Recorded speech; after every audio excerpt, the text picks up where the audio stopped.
Բարի երեկո, եթերում է ABC լուրերի գլխավոր թողարկումը, ես Գառնիկ Թասյանն եմ և հիմա կներկայացնեմ օրվա գլխավոր իրադարձությունները։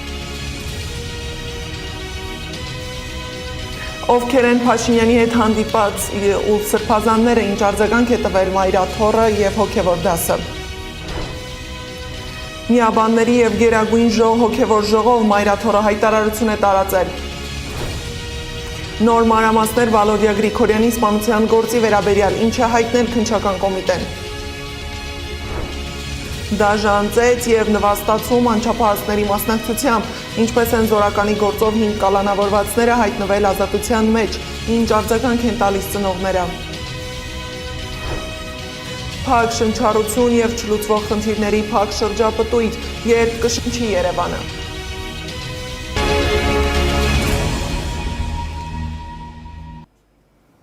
Հոգևոր խորհրդին չի հաջողվել գումարել Գերագույն ժողով, Փաշինյանի հետ հանդիպմանը մասնակցած սրբազանների չներկայանալու պատճառով։ Այնուամենայնիվ ներկա հոգևորականներն անդրադարձել են նոյեմբերի 27-ին 9 եպիսկոպոսների ստորագրությամբ հրապարակված հայտարարությանը։ Մայրաթոռը հայտարարել է, որ բովանդակությունն ամբողջապես խեղաթյուրված է, ներկայացնում Արշակ arczepiskopos Խաչատրյանի խնդրով ստեղծված հանձնախմբի աշխատանքը։ Հանձնախումբը ըստ էության որևէ նիստ չի գումարել և անգամ հնարավորություն չի ընձեռել Արշակ սրբազանին հանդիպելու իր հետ։ Իսկ ամենայն հայոց կաթողիկոսին ներկայացված հանձնախմբի անդամների եզրակացությունը պատշաճ ընթացակարգով չի կազմվել։ Նշվեց նաև, որ հանձնախումբը որևէ պաշտոնական դիմում չի ներկայացրել քննչական կոմիտե սրբազանին վերագրվող տեսանյութի փորձաքննության համար, իսկ հանձնախմբի առանձին անդամը եզրակացությունը ձեռք է բերել օրենքի ակնհայտ խախտումով, սպառիչ և լիարժեք չէ և չի կարող արժանահավատ հիմք ծառայել։ Իսկ մինչ հոգևոր Գերագույն խորհուրդը փորձում էր նիստ գումարել, մայրաթոռում միաբաններն են ժողովարել։ Նրանք իրենց մտահոգություններն են հայտնել եկեղեցու շուրջ ստեղծված վիճակի կապակցությամբ։ Հայր Անանյան ասել է, որ միաբանների ժողովին չեն քննարկել Նիկոլ Փաշինյանի հետ հանդիպած սրբազանների կարգալուծության հարցը։ Դա իրենց իրավասության ներքո չէ։ Հիշեցնեմ, որ երեկ Փաշինյանը հանդիպել էր Հայ առաքելական եկեղեցու սրբազանների հետ։ 13-ից 8-ը, որ սրբազաններն են հանդիպել Փաշինյանի հետ, ռեպորտաժում։ Նախ եպիսկոպոսների հայտարարություն, որում պահանջում են մայրաթոռից հեռացնել Արշակ սրբազանին, ապա 13 սրբազաններից 9-ի ստորագրություն, հետո հրավեր և վերջում հանդիպում։ Իսկ ովքեր էին շտապել հանդիպման։ Արարատյան հայրապետական թեմի առաջնորդ Նավասարդ arczepiskopos Կճոյան։ Նավասարդ arczepiskopos Կճոյանը հանրությանը հայտնի է ոչ միայն իր հոգևոր գործունեությամբ, այլև մի շարք սկանդալային պատմություններով։ Նրա անունը նախկին վարչապետ Տիգրան Սարգսյանի և գործարար Աշոտ Սուքիասյանի անունների կողքին հայտնվել է Կիպրոսում գրանցված օֆշորային ընկերության փաստաթղթերում։ Ինքը սրբազանը հերքել է իր առնչությունը ձեռնարկատիրական գործունեության հետ, հայտարարելով, որ եթե նման բանով զբաղվեր, չէր շարունակի ծառայել եկեղեցուն։ Որևէ առնչություն ունեք այդ գործի հետ, ինչպես կմեկնաբանեք, չունեք որևէ առնչություն։ Չունեմ, ինչ պատասխան։ Ժամանակին թեժ քննարկումներ էին նաև նրա վարած Bentley մեքենայի շուրջ, որի շուկայական գինը այդ ժամանակ 180-ից 200,000 դոլար էր։ Կճոյանը լրատվամիջոցներից մեկին ասել էր, որ մեքենան նվեր է ստացել իր սանիկից։ Ընդամենը 1 ամիս առաջ խորհրդարանում Նիկոլ Փաշինյանը կրկին հիշել էր սրբազանի Bentley-ն։ Հոգևորականը Bentley ունենա, ոչ մեկին հաշվետվություն չտա, խելագարեք դուք։ Իսկ 4 տարի առաջ ամենայն հայոց կաթողիկոսը խոսելով բարձրաստիճան եկեղեցականների կոռումպացված լինելու մասին, տեղեկացրել է, որ Նավասարդ arczepiskopos-ը վաճառել է իր Bentley-ն ու գումարը բաժանել կարիքավորներին։ Այդ Bentley ավտոմեքենան ինքը նվիրել է գումարը, հետագային ինքը օտարել է, վաճառել է, նվիրել է կարիքավորներին։ Միաժամանակ սրբազանին մեղադրանք է առաջադրվել առանձնապես խոշոր չափերով խարդախության և փողերի լվացման համար։ Նա նաև անցնում է ապօրինի ծագում ունեցող գույքի բռնագանձման գործով։ Վայոց ձորի թեմի առաջնորդ Աբրահամ arczepiskopos Մկրտչյան։ Մամուլը Աբրահամ սրբազանին ներկայացնում էր որպես խոշոր գործարար և հեկերի հետ կապ ունեցող հոգևորական։ Ինքը հերքել է այդ տեղեկությունները, նշելով, որ միայն օգնել է դրանց կայացմանը և երբեք անձնական շահով չի առաջնորդվել։ Այդ հեկերը ինձ հետ կապ ունեն այնքանով, որքանով մեր մարզում կարողանում եմ օգտակար լինել լավ ծրագրերով։ Եպիսկոպոսը չի զբաղվում այդ հարցերով, այլ կազմակերպում է ժողովներ եւ քննարկումներ, հրավիրում դոնորներին ու արտաքին կազմակերպություններին եւ ծանոթացնում նրանց ներսի աշխատողների հետ։ Շրջանառվում են լուրեր, թե Աբրահամ Սրբազանը ունի թանկարժեք Յագուար եւ Նորավանքի հարևանությամբ ռեստորան։ Նաեւ մտերիմ է Հայաստանի ազգային ժողովի նախագահ Ալեն Սիմոնյանի հետ։ Իրեն հոգով հարուստ համարող Սրբազանը հերքել է այդ լուրերը, նշելով, որ այդ մեքենան ժամանակավոր է վարում, իրենը չէ։ Կոտայքի թեմի առաջնորդ Առաքել arczepiskopos Քարամյան։ Իսկ Կոտայքի թեմի առաջնորդ Առաքել arczepiskopos Քարամյանի վերաբերյալ մամուլում դեռևս 2019-ին հրապարակումներ են եղել, որոնցում նշվել էր, որ նա քննչական կոմիտեի նախկին նախագահ Արգիշտի Քարամյանի հայրն է։ Arczepiskopos-ը անցյալ տարի մայիսի 28-ին քննադատել էր կաթողիկոսի եւ մի խումբ հոգեվորականների մուտքը Սարդարապատ խոչընդոտելու ոստիկանների գործողությունը։ Ցանկացած նման կեցվածք վեհապար հայրապետի եւ հոգեվոր դասի նկատմամբ անընդունելի է։ Աղոթում եմ, որ Տերը ողջամտություն եւ զգաստություն պարգևի մեր ոստիկաններին։ Բալթյան երկրների հայոց թեմի առաջնորդ Վազգեն arczepiskopos Միրզախանյան։ Բալթյան երկրների հայոց թեմի առաջնորդ Վազգեն arczepiskopos Միրզախանյանի անունը հայտնվեց քննարկումների կենտրոնում, երբ նա Հովհանավանքում կարգալույծ արված քահանայի կողմից մատուցված ծեսը պատարագ տանեց։ Մինչդեռ Մայր Աթոռը պաշտոնական հաղորդագրությամբ այն որակել էր որպես սրբապիղծ բեմականացում։ Ավելի ուշ arczepiskopos-ը հայտարարեց, որ իր խոսքերը աղճատվել են եւ ինքը կիսում է Մայր Աթոռի մոտեցումները։ Նա նաեւ քննադատության ենթարկվեց Լինում Հայաստանի վարչապետի հետ հանդիպման ժամանակ ունեցած ելույթի համար։ Բացի այդ 2024-ին լրատվամիջոցները գրել էին, որ Վրաստանի նախագահին կից ազգային եւ կրոնական փոքրամասնությունների խորհրդի անդամ Գյորգի Էլիբեկովը Վազգեն եպիսկոպոս Միրզախանյանին մեղադրում է եկեղեցուն տրվող գումարները մսխելու համար, ինչն ավելի ուշ հերքվել էր։ Երևանի պետական համալսարանի աստվածաբանության ֆակուլտետի նախկին դեկան Անուշավան եպիսկոպոս Ժամկոչյան։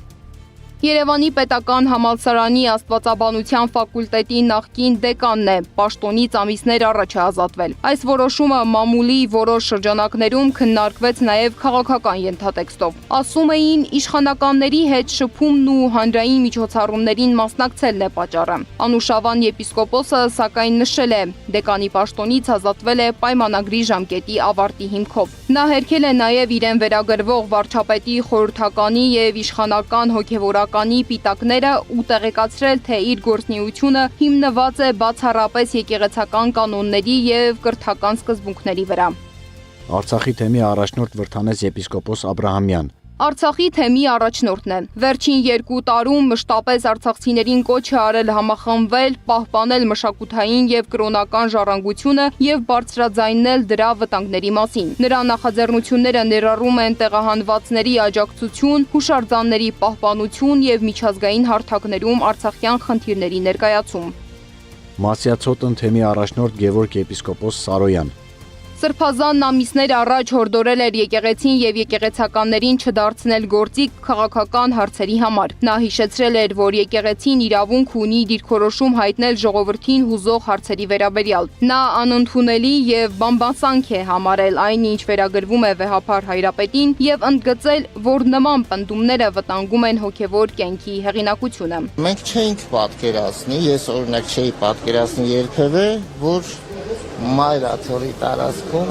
նման գործողություն կիրականացվի։ Միևնույն ժամանակ, տեսեք, ես չեմ բացարձակապես անընդունելի եմ համարում այդ գործողությունները, միևնույն ժամանակ անընդունելի եմ համարում հարցը կուսակցականացնելը։ Ավելի լավ է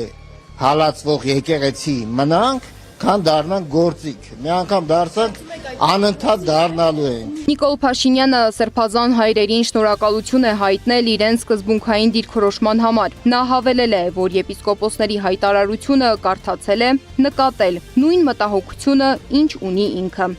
Սվետլանա Պետրոսյան, Գեղամ Ղազարյան, ABC Media։ Հայ առաքելական եկեղեցու հոգևոր դասը միանշանակ չի ընդունել Նիկոլ Փաշինյանի հետ հանդիպած սրբազանների քայլը։ Տեր Վրթանեսի խոսքով 8 եպիսկոպոսները, որոնք հանդիպել են Փաշինյանի հետ, ազատ կամ արտահայտման հնարավորություն չունեն։ Նրա խոսքով նրանք զրկված են ազատ կամ արտահայտությունից իրենց նկատմամբ շանտաժի, բռնության, նաև կոմպրոմատների պատճառով։ Այն 8 եպիսկոպոսները, եւ արքեպիսկոպոսները, որոնք հանդիպել են վարչապետ Նիկոլ Փաշինյանի հետ, իրենք ազատ կամ արտահայտության հնարավորություն չունեն, իրենք զրկված են ազատ կամ արտահայտություններից, իրենց դեմ ունեցած շանտաժի, բռնության, նաև կոմպրոմատների պատճառով եւ քանի որ հարցը իրենցի տված հարցն էր, որ ինքը հայտարարություն է արել, ես կարծում եմ իր հայտարարությունը հիմնավոր չէ։ Իսկ Առաքել Սրբազանը իր ասած է ինքը իրենք կրոնության ուխտը խախտել է։ Ես Ժորժ ջան, այդ հարցը ես քննություն առնողը չեմ։ Թող ասենք այդ հարցերը բոլորը ինֆո ունեք դուք թե չէ։ Չէ, չունեմ։ Ճիշտ ասած, ես ասենք տենց որևէ մեկի անձնական հարցով, այդ թվում իմ համայնքի անդամների անձնական հարցերով զբաղվում եմ այն դեպքում, երբ որ իրենք խոստովանության համար անհատապես գալիս են իմ մոտ եւ ինձանից խորհուրդ են հարցնում եւ փորձում են այդ մեղքից դուրս գալ, ես այդ դեպքում իրենց խորհուրդ եմ տալիս, օգնում եմ։ Նոր մանրամասներ Վալոդիա Գրիգորյանի սպանության գործի վերաբերյալ։ Քննչական կոմիտեն հայտնել է, որ դատարանը երկարաձգել է Փարաքարի համայնքապետ Վալոդիա Գրիգորյանի սպանության գործով մեղադրյալ Նարեկ Օհանյանի խափանման միջոց կալանքը, ևս 2 ամսով։ Գրիգորյանի սպանության համար մեղադրվողն ավելի վաղ ասել էր, որ պատճառը վրեժխնդրությունն է եղել։ Հիշեցնեմ, Վալոդիա Գրիգորյանին սպանել են սեպտեմբերի 23-ին։ Անհրաժեշտ է ոտքի կանգնել եւ պայքարել հանուն մեր եկեղեցու, հանուն մեր պետության։ Մասիսի նախկին համայնքապետ Դավիթ Համբարձումյանը նամակ է գրել քրեակատարողական հիմնարկից։ Նա ավելի քան վստահ է, որ համակարգված եւ թիրախային աշխատանքով հնարավոր է շատ ավելիին հասնել։ Այսօր արդեն մեծ ուրախությամբ կարող ենք արձանագրել, որ իրապես կարևոր խնդիրների լուծման անհրաժեշտությունն իզորու է միավորել ընդդիմադիր ռեսուրսը։ Քաղբան տարկյալների ազատության եւ իրավունքների համար մղվող պայքարի վերջին օրերի զարգացումները դրա վառ ապացույցներից են։ Դա ապացույց է նաեւ իմպիչմենտի օրակարգի շուրջ ընդդիմադիր խմբակցությունների ձևավորած միասնական մոտեցումը։ Մենք պետք է շարունակենք աշխատել այս ուղղությամբ։ Նիկոլի ու նրա խմբակի իշխանությունն ամեն օր մահացու վտանգ է մեր պետության եւ ժողովրդի համար։ Հետևաբար դավաճանների այս իշխանությունը պետք է օր առաջ հեռացվի։ Չհեռանալով իրավական ոլորտից ու այդտեղ տեղի ունեցող խնդիրներից։ Դաժան ծեծ եւ նվաստացում անչափահասների մասնակցությամբ տեսանյութ են տարածել, որտեղ Տավուշի Զորական գյուղի բարձր դասարանի մի քանի աշակերտներ ծեծել եւ նվաստացրել են Նոյեմբերյանի պետական քոլեջում սովորող մի տղայի։ Տեսանյութը նկարել է հենց ծեծկրտուքի մասնակից անչափահասը։ Պարզվում է, դեպքը տեղի է ունեցել ամիսներ առաջ, սեպտեմբերին։ Քննչական կոմիտեն հայտնել է, որ խուլիգանություն կատարելու, մարդուն առևանգելու, ֆիզիկական ներգործություն կատարելու դեպքի առթիվ նախաձեռնված քրեական վարույթի շրջանակում 5 անձի նկատմամբ հարուցել են հանրային քրեական հետապնդում։ Ըստ մեր տեղեկությունների քննչական կոմիտեն 5 անձի կալանավորելու միջնորդություն է ներկայացրել դատարան։ Դատարանը նրանցից մեկին 1 ամսով, 3-ին 20 օրով կալանավորելու որոշում է կայացրել։ Իսկ անչափահասներից մեկի նկատմամբ տնային կալանք է սահմանվել։ Ժամկետի լրանալուց հետո քննչական կոմիտեի կալանքը երկարաձգելու միջնորդություն է ներկայացրել, բայց դատարանը մերժել է այն։ Անչափահասներից միայն մեկի նկատմամբ սահմանել է վարչական հսկողություն բացակայելու արգելքով։ Իսկ ինչպես են իմացել ծեծի ենթարկված տղայի ծնողները միջադեպի մասին ու ինչ արձագանք են տվել։ Ես ինտերնետով եմ պատահական տեսել, երեխան ոչինչ բան չի ասել։ Ես իջևան գործունեություն եմ երեխին կողմ այդել։ Իշապատ 10 օր լուրն անցակացել է դեպքից, ես որ եկել եմ թեթևից կապուտուկ բանալել, ասել եմ ալենջին ինչա պատահել, բա հա սուտի կռի մռիվ այլ անցակացել գնացել։ Եթե դպրոցականների ծեծկրտուքով վեճի մեղավորը կամ պատասխանատուն ծնողն է, դպրոցը կամ իրավապահ համակարգը, ապա որ օղակի պատասխանատվության տիրույթում է մայրաքաղաքի օդի աղտոտվածության հարցը։ Մայրաքաղաքում մաքուր օդը դարձել է անհասանելի ճոխություն, իսկ խոր շունչ քաշելը վտանգավոր։ Բնակիչը պատասխան է պահանջում քաղաքային իշխանությունից, իսկ քաղաքային իշխանությունն ասում է, որ խնդիրը հրդեհներն են, այրվող տերևները եւ ընդհանրապես տարածաշրջանը։ Փակ շնչառություն եւ չլուծվող խնդիրների փակ շրջապտույտ, երբ կշնչի Երևանը, Անահիտ Սարգսյանն է ներկայացնում։ Երևանի շնչառությունը փակ է, իսկ մայրաքաղաքում բնակվողների համբերության բաժակը կարծես թե լցվում է։ Եթե պետքա բիզնեսներ փակվեն։ Եթե պետքա առանց կատալիզատոր մեքենաները տուգանվեն։ Եթե պետքա շինթույլտվությունները հետ վերցնեն, որովհետև օդի աղտոտվածությունից վտանգավոր ոչ մի բան չկա։ Մարդ կարա ինչ-որ բան չուտի, ինչ-որ բան չխմի, բայց շշնչել մի քանի րոպեից ավել չի կարա։ Սեզոնով պայմանավորված աղտոտված օդը երկար ժամանակ մնում է մթնոլորտի ստորին շերտում նստած։ Արտանետումները շատ են, հակազդող գործիքներ գրեթե չկան։ Մինչ մարդիկ համատարած փոշու ամպերի մեջ փորձում են վերագտնել երբեմնի բաց շնչառությունը, հիդրոթերապևտաբանության եւ մոնիթորինգի կենտրոն ՊԱԱԿ-ը գրում է. Իսկ դուք գիտեք, որ բնական աղբյուրներն են աղտոտում օդը առանց մարդու միջամտության։ Օդի աղտոտումը միայն ավտոմեքենաների, գործարանների կամ արդյունաբերության արդյունք չէ։ Զանգեզուրի պղնձամոլիբդենային կոմբինատի կայուն զարգացման գծով տնօրենի տեղակալ Աննա Սաղաբալյանը նշում է, որ ժամանակին հանքերի դեմ պայքարող մեկ շնչի հաշվով բնապահպանների թվով Հայաստանը աշխարհում վստահ առաջատարն էր։ Հիմա այլ հարցում է առաջատար։ Ամբողջ տարվա հաշվարկով օդի միջին աղտոտվածությամբ գերարդյունաբերական Շանհայը ավելի լավ վիճակում է, քան Երևանը, իսկ օդը թունավորելու համար միայն հանքեր պետք չեն։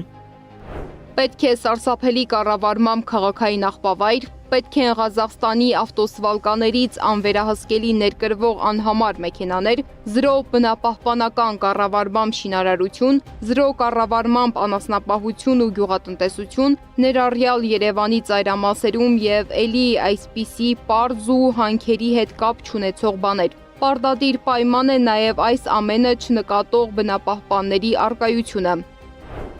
Էկոլուր տեղեկատվական հասարակական կազմակերպության փոխնախագահ Վիկտորիա Բուրնազյանը ասում է, որ օդի աղտոտվածության թույլատրելի կոնցենտրացիայի ցանցումը նոր խնդիր չէ։ Հիմա գումարվել են նաև այլ արտանետումներ եւ ստեղծվել է նման տխուր պատկեր։ Շինարարության ոլորտից էլ մեր մոտ շատ արտանետումներ լինում։ Ճիշտ է, մշակվել են մի շարք կարգավորումներ, որպեսզի նվազեցվի փոշու արտանետումները, բայց մենք տեսնում ենք, որ այդ կարգավորումները, այն կանոնները, որոնք նախատեսված են, դրանք է պատշաճ չեն կատարվում։ Մենք ունենք Երևանում հանքեր, որոնց տարածքից եւս փոշի է արտանետվում։ Այս ամբողջ համալիր արտանետումների փունջը բերում է այն վիճակին, որը մենք ունենք հիմա, իսկ այս եղանակին նաև տեսնում ենք տերևաթափ ու ծառերն էլ չեն կարողանում կլանել փոշի։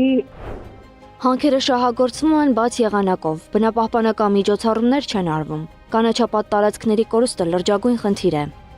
Առողջապահական նորմերին դեռ չենք հասել 1 քառակուսի մետրի ցուցանիշով, թե մեկ շնչին պետքա մինիմում 9 քառակուսի մետր մենք ունենանք կանաչ տարածք, մենք դեռ այդ ցուցանիշին էլ դեռ չենք հասել։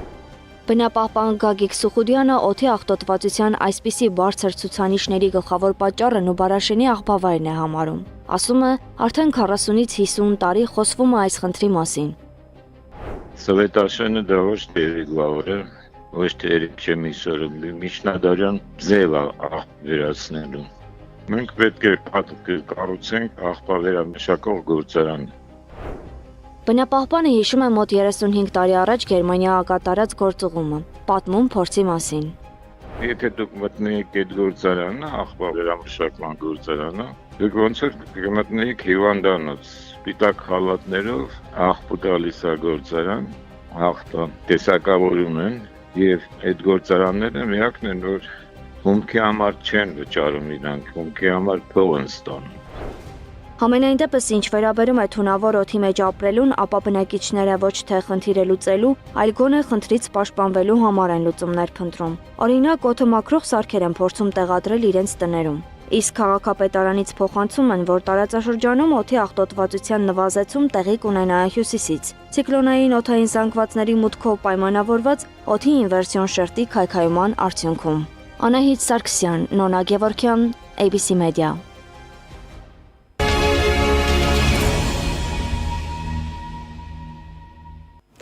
Դիվանը գիտական լրահոսից։ Ալիևի օգնականը ՆԱՏՕ գրասենյակում քննարկել է Հայաստանի ու Ադրբեջանի միջև խաղաղության գործընթացի օրակարգը։ Ադրբեջանի նախագահի օգնականը այցելել է Բրյուսելում ՆԱՏՕ կենտրոնակայան, հանդիպել ՆԱՏՕ խորհրդի դեսպանների, ՆԱՏՕ գլխավոր քարտուղարի, քաղաքական եւ անվտանգության հարցի օգնական Բորիս Ռուգեի հետ։ Հայաստանի հետ խաղաղություն հաստատելու հարցից բացի քննարկել է նաեւ Ադրբեջան-ՆԱՏՕ գործակցությունը, եվրոպական էներգետիկ տարածաշրջանային անվտանգությունը։ Իսկ այդ ընթացքում օկուպացված Ստեփանակերտում 2025 թվականին իբր հարձակման համար ձերբակալված հայացքի Կարեն Ավանեսյանի դեմ քրեական գործն ուղարկում են դատարան։ Հիշեցնեմ, որ գործը վերաբերում է սեպտեմբերի 14-ի միջադեպին։ Ըստ ադրբեջանական լրատվամիջոցների 1967 թվականին ծնված Կարեն Ավանեսյանը իբր ինքնաձիգով փորձել է մոտենալ Ստեփանակերտում տեղի ունեցող միջոցառման վայր։ Հետո իբր նա ավտոմատ հրազենից անկանոն կրակել է մոտեցող ոստիկանների վրա, ապա նրանց վրա նետել է ձեռքի նռնակներ։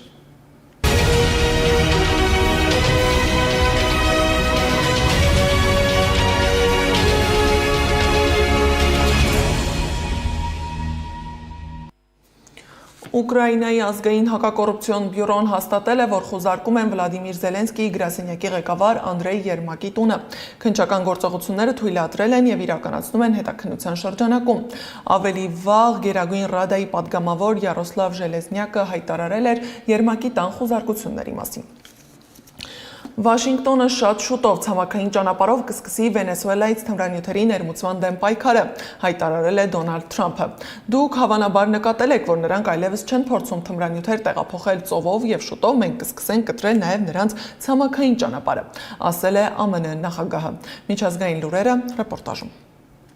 Ռուսաստանը ցանկանում է համաձայնության գալ Ուկրաինայի հետ, սակայն այժմ դա իրավաբանորեն անհնար է, հայտարարել է Պուտինը Ղրղզստան այցի արդյունքներով ասուլիսի ժամանակ։ Նա ասել է, որ ռազմական գործողությունները կդադարեն, երբ Ուկրաինայի զորքերը հեռանան զբաղեցրած դիրքերից։ Ինչ վերաբերում է Թրամփի պլանին, այն կարող է դրվել ապագա պայմանավորվածությունների հիմքում։ 2026 թվականի հունվարի 1-ից Ռուսաստանը կստանձնի ՀԱՊԿ-ի նախագահությունը։ Այս մասին Բիշկեկում ՀԱՊԿ-ի գագաթնաժողովում հայտարարել է Պուտինը, հավելելով, որ Մոսկվան կշարունակի ամրապնդել կազմակերպության պաշտպանական ներուժը։ Նա առաջարկել է ՀԱՊԿ ուժերը զինել ժամանակակից ռուսական զենքերով։ Դրանք ապացուցել են իրենց արդյունավետությունը մարտական գործողությունների ժամանակ, ասել է Ռուսաստանի նախագահը։ Ռուսաստանում Ղրիմի կամրջի պայթյունի գործով 8 մեղադրյալ, այդ թվում 3 հայ դատապարտվել է ՑՄԱ ազատազրկման։ 3 հայերն են եղբայրներ Արտեմ եւ Գեորգի Ազատյանները եւ Արթուր Թերջանյանը։ Պայթյունի համար մեղադրվում է 13 անձ Ռուսաստանի, Հայաստանի եւ Ուկրաինայի քաղաքացիներ։ Պայթյունը տեղի էր ունեցել 2022 թվականի հոկտեմբերի 8-ի վաղ առավոտյան կամրջող անցնող բեռնատարի մոտ։ Զոհվել էր 5 մարդ, այդ թվում պայթեցված բեռնատարի վարորդը։ Հռոմի Պապը Թուրքիայում է։ Անկարայում նա հանդիպել է Ռեջեփ Թայիփ Էրդողանի հետ, այցելել Աթաթուրքի դամբարան։ Պապի Ստամբուլ այցի ընթացքում նախատեսված են մի շարք հանդիպումներ, այդ թվում Բարդուղիմեոս պատրիարքի հետ։ Թուրքիա մեկնելու հիմնական պատճառը Նիկիայի ժողովի, Քրիստոնեության առաջին էկումենիկ ժողովի 1700-ամյակի նշումն է։ Թուրքիայում մեկ այլ նշանակալի պահ կլինի Լևոն 14-րդի նոյեմբերի 30-ի աղոթքը Ստամբուլի հայկական առաքելական տաճարում։ Մակրոնը հայտարարել է Ֆրանսիայում կամավոր զինծառայության ներդրման մասին։ Մենք չենք կարող վերադառնալ զորակոչին, բայց մեզ անհրաժեշտ է, որ ազգը մոբիլիզացվի մեր սեփական պաշտպանության համար, ասել է նա։ Ֆրանսիայի նախկին նախագահ Նիկոլա Սարկոզին էլ իր 20-օրյա բանտարկության մասին 216 էջանոց գիրք է գրել։ Բանտարկյալի օրագիրը լույս կտեսնի այս տարվա դեկտեմբերին։ Բանտում տեսնելու կամ անելու ոչինչ չկա, գրել է նախկին նախագահը։ Պարզվում է Ադոլֆ Հիտլեր անունով քաղաքական գործիչ կա Նամիբիայում, որն ի տարբերություն իր տխրահռչակ անվանակցի միմիայն հաջողություններ է գրանցում։ Նա 5-րդ անընդմեջ հաղթանակն է տոնել թիմ ընտրություններում։ 59-ամյա պաշտոնյան մեծ ժողովրդականություն է վայելում 5000-ից պակաս բնակչություն ունեցող Օմպունջա շրջանում, որի ղեկավարն է երկար տարիներ։ Եթե անունս Ադոլֆ Հիտլեր է, դա չի նշանակում, որ ես ունեմ Հիտլերի բնավորությունը կամ նման եմ Գերմանիայի Ադոլֆ Հիտլերին, ասել է նա։ Ինդոնեզիայում ջրհեղեղի ժամանակ հեղեղը քշել տարել է մեծ տունը, հորդառատ անձրևների պատճառով գետերը դուրս են եկել ափերից, մի քանի շրջաններում սողանքներ առաջացնելով։ Զարա Սարգսյան, Նոնա Գևորքյան, ABC Media։ Այս ժամի համար նախատեսել ենք այսքանը, շարունակեք հետևել մեզ YouTube-ում, Facebook-ում, Telegram-ում, Instagram-ում, TikTok-ում կամ այցելեք մեր պաշտոնական կայք www.abcmedia.am։ Ժամը 21-ին եթերում կլինի լուրերի ամփոփիչ թողարկումը, կհանդիպենք։